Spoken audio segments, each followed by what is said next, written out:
97, marami pong magagaling dyan. Marami. Maraming magagaling. But of course, some of you were forced during that time. Naintindihan ko yun. Naintindihan ko yun. But of course, you cannot lie because we have all your assignments and all the deaths happen in your assignment. But sabi ko na nga, you are forced to do it because or else, yung isa nyo kanyang kaklase o underclass nyo yung isa, he was dismissed because of, alam mo, no? Yung pota. O, ginawan siya ng problema. It turned out ngayon, yung motion niya, motion for reconsideration niya, was considered. Kasi, ang basis is all about the quota. Ayun yung sinasabi ko. At least, ako, ang sinasabi ko lang, alam na po namin lahat. Lalo na po ngayon si Ma'am Garma has already issued his affidavit. Mayroon pa po. I hope you understand. And don't force us to cite it in contempt. Kasi, ano na ngayon dito? Punong-puno na po. Ako sinasabi ko, naintindihan ko kayo during the time. But this time, we don't want this to happen again, even in the next administration. Whoever sits in Malacanang. And I ask you to help us. Because this is not for me, this is not for the Quadcom, this is not for the House of Congress, this is for the people of this country. Yun lang po. Sana po you cooperate and you execute your affidavit so that we can now end this interpellation. Kasi darating din tayo doon. Sabi nga ni Chairman Akop nung nakaraan, aabot din tayo doon. Yeah. Anyway, Mr. Chairman, I hope yung mga nandito, and don't you know, kahit si Colonel Tam Tucson wala dito, papatawag din siya. Kasi kayo lang nabanggit nung nakaraan.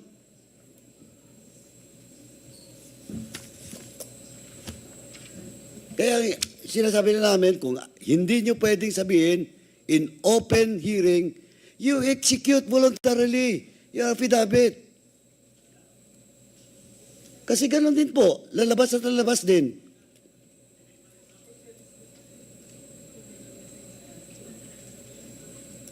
For now, Mr. Chairman, that's all. I hope the gentlemen in the PNP understand my position and my statement, Mr. Chairman. Thank you, Congressman Paduano. Continue. Okay. All right. Please continue, Can you Congressman kindly Fernandez. show the diagram? I just wanted to be clarified on something. Because Ma'am Rohina, Miss Rohina Garma, no? Ito yung binigay mo. Did you do this, diagram? Ikaw yung gumawa ng diagram. Itong diagram na nakita namin dito that you have submitted, parang...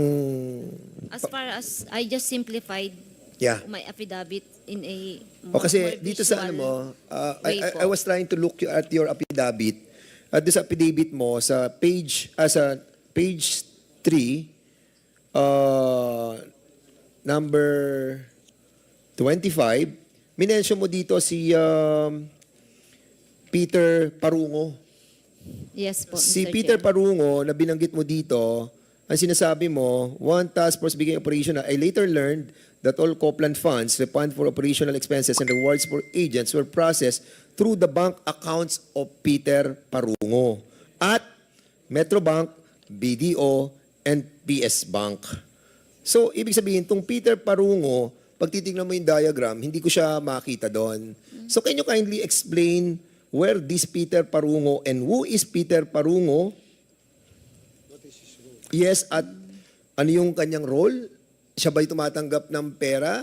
Kanino nang gagaling ang pera? Kano binibigay ang pera? Can you kindly tell us? The one in green po, Peter Parungo, Pedro, known as Pedro po. Yung nasa kulay green na sa kaliwa, Yes po. yun ang Peter Parungo. Yes. At na nanggagaling ang instruction at ang pera doon kay alias Muking. Mr. Chair, that is how Pedro described it to me when one time I was at CIDG and parang nagkaambot ng ulo, sir.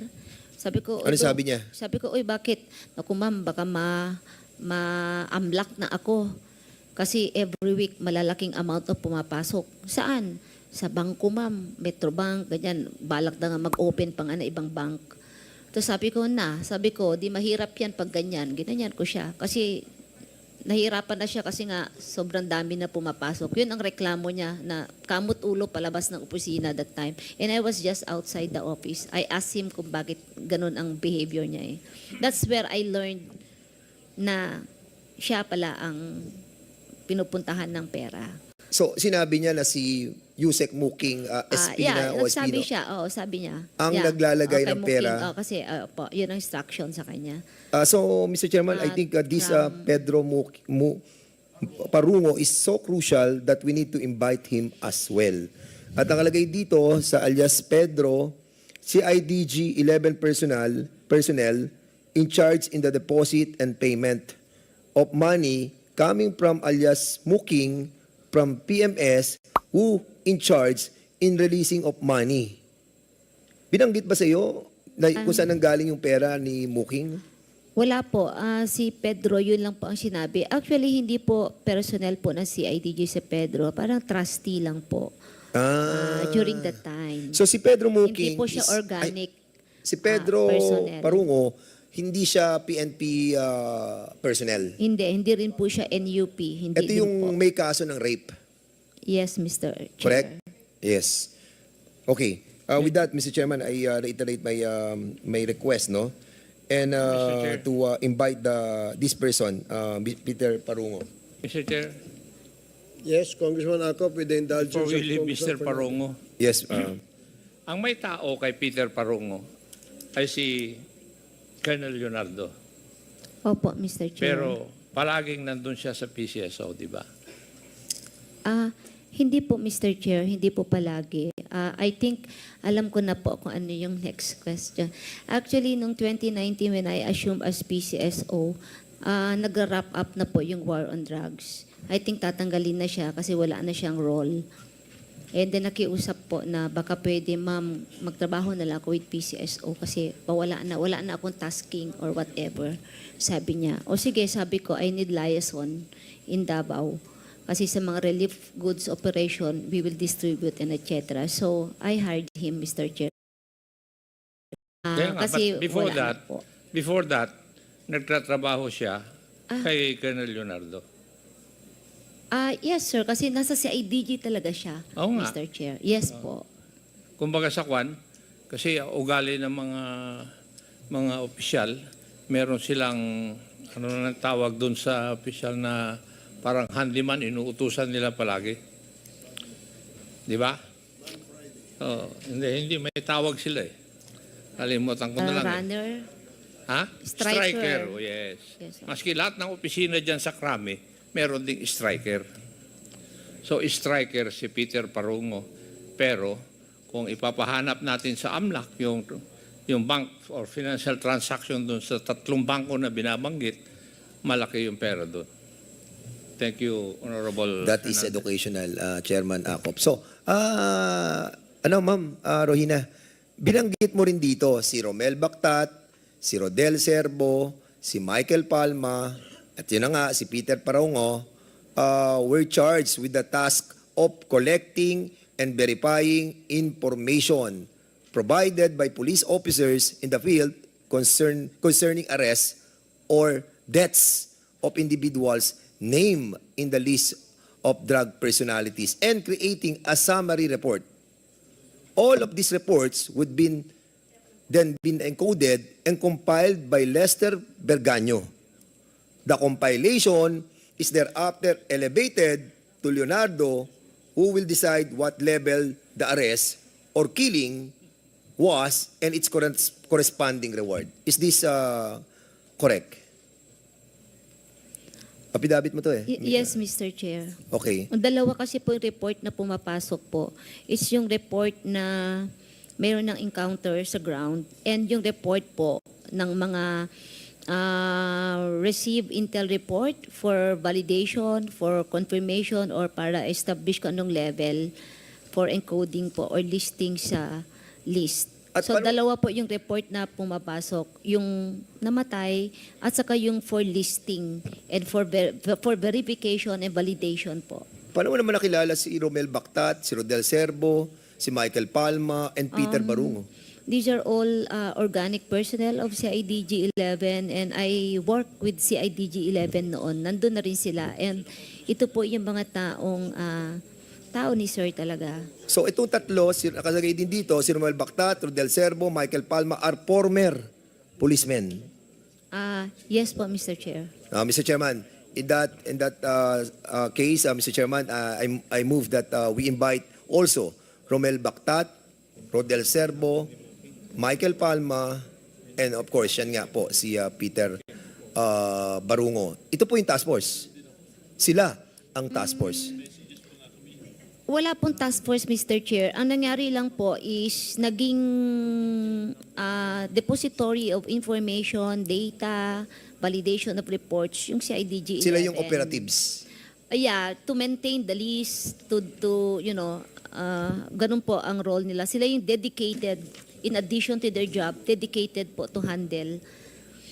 And binanggit mo rin dito sa 26, matatapos na tayo, si Leonardo conducted briefings for PIDEA, IG, regional directors, and PNP chiefs. PNP chiefs? Yes, Mr. Chair. Mga incoming po. Siya ang nag-conduct ng briefing? Yes po, Mr. Chair. Meron po kasing extensive research po ginawa si Sir.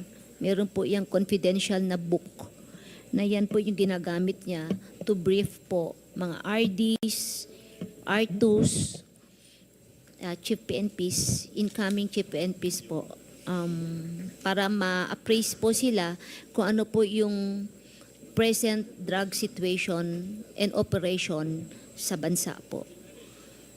Okay.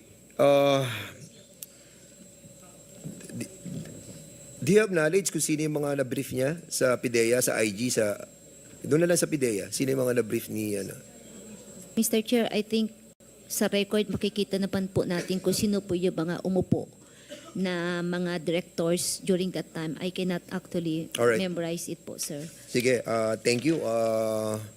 Do you have also knowledge about those other personalities who have been killed on the war on drugs?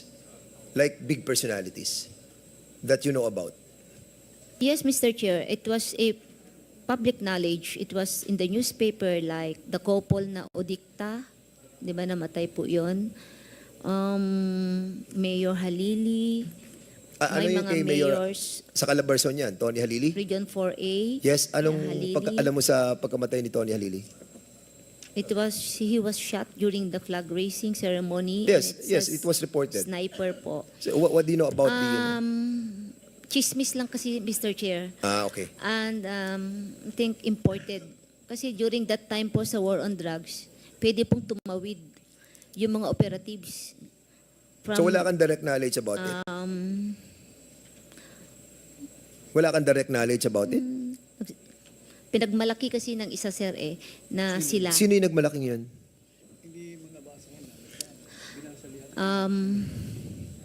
Major Albotra, Mr. Chair.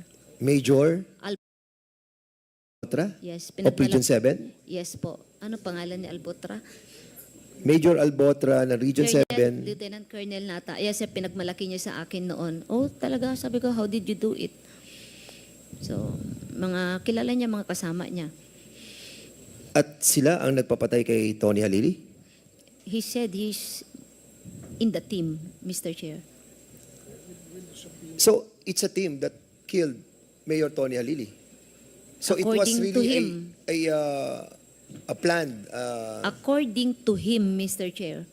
according to During Major. that time kasi, Mr. Chair, kung meron ng grapevine, like it would appear na it is a operation, nagkakaroon ng code of silence. It's real talk, Mr. Chair, sa PNP, tahimik na. matatakot na yung iba, matatakot na rin. Even RDs would say na, oh, trabaho yan. Oh, huwag mong trabaho. They will just call you and then it became a culture. Minsan i-process kasi mag-intervene ang NBI, mas nakakatuwa nga kung NBI kasi talagang mas maganda pag ganun. Kaya during my time sa CIDG, nasa Cebu City Police ako, tuwang-tuwa ako pag NBI talaga mag-handle. Kasi definitely, magiging maayos po. That is why, sinasabi ko palagi, gusto ko nagka-hands off after the processing ng crime scene ng crime lab. Pag sinabi na victim na they want NBI, binibigay ko po. That's the reality on the ground, Mr. Chair. You can ask mga ground commanders and chief of police. So again, Mr. Chairman, I would like to reiterate the name of Major Lieutenant Colonel Albotra na ata. Albotra. Kenneth Albotra to be invited in the next hearing. Comsec, please take note.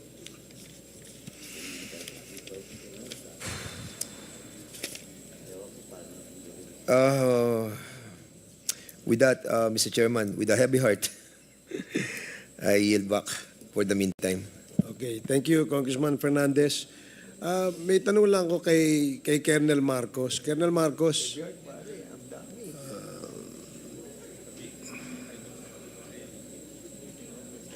yung bang prior to your assignment sa Region 8, you're the regional what do you call that? Anong position niya, no? Regional Chief ng CIDG sa Region 8. Yes, Mr. Chair. Prior to that, anong assignment mo? Deputy Provincial Director po of Leyte PPO, sir. So sa PPO ka dati. Opo, sir. And then eventually, nung after 2016, napunta ka sa CIDG as Regional Chief. By July, sir. July of 2016. Yes, sir. Kanina kasi nabanggit ni Colonel Garma na ang tinatanong ko kasi, paano ba nagkakaroon ng assignment? No, halimbawa, in example ko kasi kanina, si Colonel Patay, from Davao del Norte, nailipat siya dito sa Quezon City. So, ang sagot sa akin ni Colonel Garma, mayroong mga nagbo-volunteer. Example daw niya, kagaya mo, nag-volunteer ka dyan sa Region 8 because kaya mo raw mag-deliver. And in the lingo of the members of the PNP, nagkakaintindihan kayo pagka pinag-usapan yung deliver. Tama ba yun? Is it safe to assume na yung sinasabing deliver yung merong mga drug personalities na may execute ninyo? Bali po, sir, yung ibig sabihin ng linggo ng deliver sa amin is pag kinuha ka, sir, na nilagay ka sa isang post na operating unit, you know how to operate, sir. Marunong kang, kumaga, you can perform the performance of an operating unit. Parang ganun, sir. So it doesn't have anything to do with killing?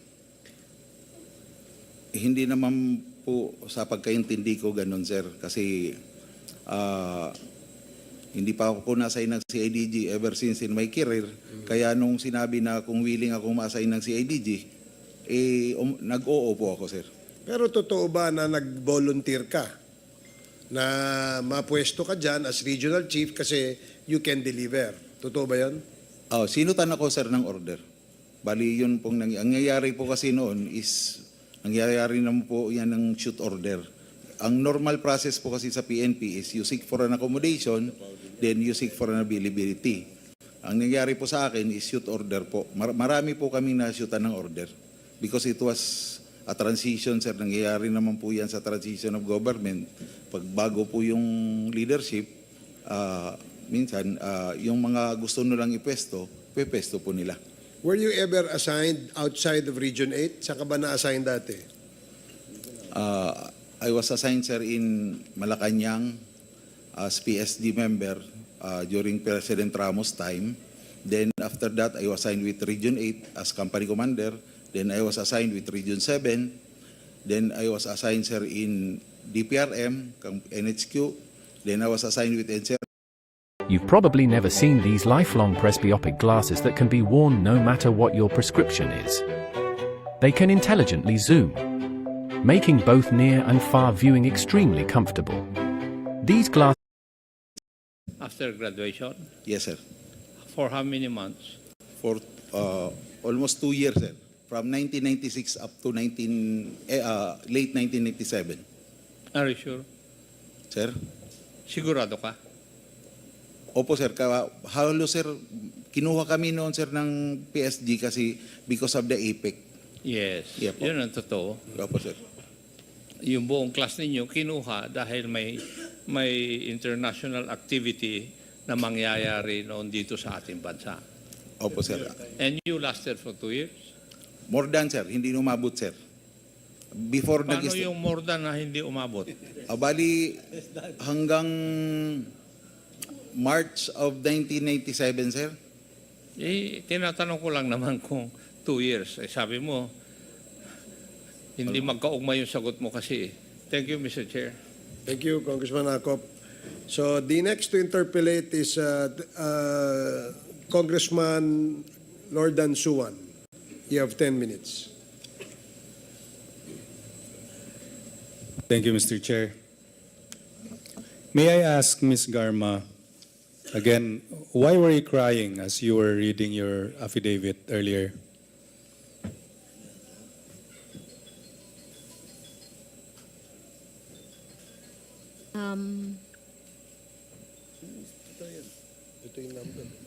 Because, Mr. Chair, it took me more than a week to make some reflections, and it's very difficult to have the courage po. So, although I have decided naman po, I think it has something to do with my courage to come out po. What convinced you to come out? Sabi ko nga, I made some reflections, and I have to go back to yung values ko na lagi ko sinasabi, at sinasabi ko rin sa anak ko palagi, and even to my relatives, I would always say the truth, because the truth will set you free. And that was the same statement that my daughter told me before I appeared before this Quadcom, Mr. Chair. So, nakaroon po lang ng time when I was inside the detention facility of the Congress to reflect, Mr. Chair. I commend you for your courage, Ms. Garma. And you also mentioned earlier that you were afraid for your life. Were there threats made against you? Mr. Chair, right now there is no threat. But knowing the capability of those persons that I have mentioned, they are in position, some of them are in position, they have the assets, capability, and influence, Mr. Chair. At ngayon po, I'm just a mere ordinary person lang po ako. I don't have position, I don't have power, ganun din po ang mga relatives ko. And sino ba namang hindi rin matakot? Which is normal po. In paragraph number 13, you said that Mr. Leonardo informed you that he stayed at a hotel for 3 days, during which the President directed him to organize a task force similar to the PAOK-TF. So what is the name of this new task force? Wala po, Mr. Chair, hindi na po nalagyan ng pangalan. Kasi naging simple na lang po na sa CIDG Region 11 na lang po ang parang pinaka, how would you call this? Parang pinaka focal area o focal point.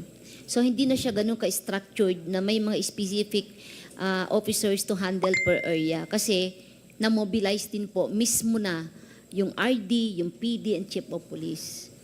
So itong task force na sinasabi niyo po, Hindi po nagawa po yan. hindi Mr. siya nagawa or meron pa ring team pero hindi siya official? Yung team po, it's more on consolidation, encoders, in charge in the payout, monitoring, mga ganun na lang po na simplify ang setup po dun sa office ng CIDG 11. Tapos sinabi niyo, so nandun sila sa CIDG 11. Yes, So Mr. parang may parallel force doon sa CIDG 11 na secret na gumagawa ng ganitong war on drugs. Hindi naman po secret, Mr. Chair, kasi lahat naman ng chief PNP, RD, PD, chief of police, alam naman nila na nandun talaga. It's not a secret. It's known sa lahat po ng officers yan. It so happened na in addition to their mga duties, nadagdagan lang po. Yan po. Yung sa Region 11, CIDG. Yes po, Mr. Chair. In paragraph number 14, you said that when Leonardo relayed this information and urged me to join the task force, you refused, right? Opo, Mr. Chair.